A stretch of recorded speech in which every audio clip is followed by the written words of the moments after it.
வணக்கம் நண்பர்களே, இதான் பந்தயத்தோட லாஸ்ட் வீடியோ. இதோட வீடியோ முடியுது. ஒரு வேலையா வீட்டுக்கு வந்து சேர்ந்தேன். வீட்டுக்கு வர எங்கள் அம்மா ஆர்த்தி எடுத்துகிட்டு ரெடியாக நிற்கிறாங்க. ஆர்த்தி எடுத்தவங்களுக்கு காசு போடணும்ல, அதனால் என்கிட்ட இருந்த காசை கொஞ்சம் போட்டு அதுக்கப்புறம் எங்கள் அம்மா ஆர்த்தி எடுத்து திஷ்டி எல்லாம் போக வச்சுட்டாங்க.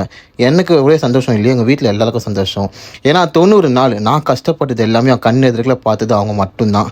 அதுக்கப்புறம் ஒரு 12 மணி நேரம் நல்லா தூங்கி ஏஞ்சி சுகர் ஃப்ரீயை ஓரமாக போட்டு நல்லா ஒரு 2-3 ஸ்பூனு சுகரை போட்டு காஃபி தூளை போட்டு நல்லா மணமான காஃபியை சுட சுட ஏஞ்சி குடித்த ஃபீல் இருக்குது பார்த்தீங்களா. 90 நாள் கழிச்சு எப்பா சரி குடிச்சிட்டு முடிச்சுட்டு ஜிம்முக்கு தேவையான பேக்கில் எல்லாத்தையும் எடுக்க ஆரம்பிச்சிட்டேன். நம்ம ஒயிட் உல்ஃபு ஸ்பான்சர் பண்ணாங்க, அது தூக்கி உள்ளே போட்டு இன்றைக்கி புது சாமான் நிறையா வாங்கியிருந்தேன். அதெல்லாம் போட்டு அடிச்சுட்டு ஜிம்மில் ஒர்க் அவுட்டில் குதிச்சிட்டேன். அதுக்கப்புறம் நம்ம தொடக்கரி நண்பரும் அப்புறம் பெல்லா நண்பரும் சேர்ந்து லாஸ்ட் மினிட்ல பார்த்தீங்கன்னா இந்த வேக்யூம் போஸிங்லாம் நல்லா ஹெல்ப் பண்ணாங்க. அவங்களுக்கு ஒரு தேங்க்ஸ் போட்டு அதுக்கப்புறம் அவங்க கையிலேருந்து ஒரு மெடல் வாங்குற மாதிரி ஒரு ஃபோட்டோஸ் அண்ட் வீடியோஸ் எடுத்தேன். சின்ன சின்ன சப்போர்ட் பண்ண நிறைய பேருக்கும் நான் ஒரு தேங்க்ஸ் சொல்லணும்னு எதிர்பார்த்தேன்.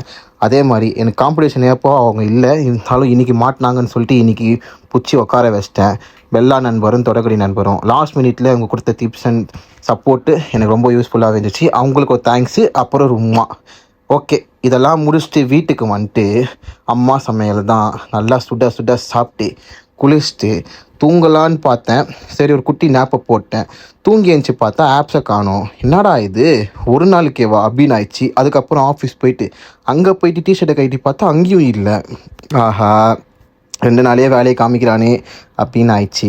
அதுக்கப்புறம் ஆஃபீஸ் முடிச்சுட்டு ரொம்ப நாள் ஆசை இந்த மாதிரி ஏர்லி மார்னிங் பிரியாணி சாப்பிட்ணுன்னு. நான் போன நேரம் பிரியாணி இல்லை. சரி ஒரு ஃப்ரைட் ரைஸை வாங்கி போட்டேன். அதுக்கப்புறம் அதை நல்லா உட்காந்து சாப்பிட்டு வீட்டுக்கு போய் தூங்குறதுக்குள்ளே ஒரு வழி போயிடுச்சு. அப்புறம் நாளைக்கு பார்ப்போம். Bye by.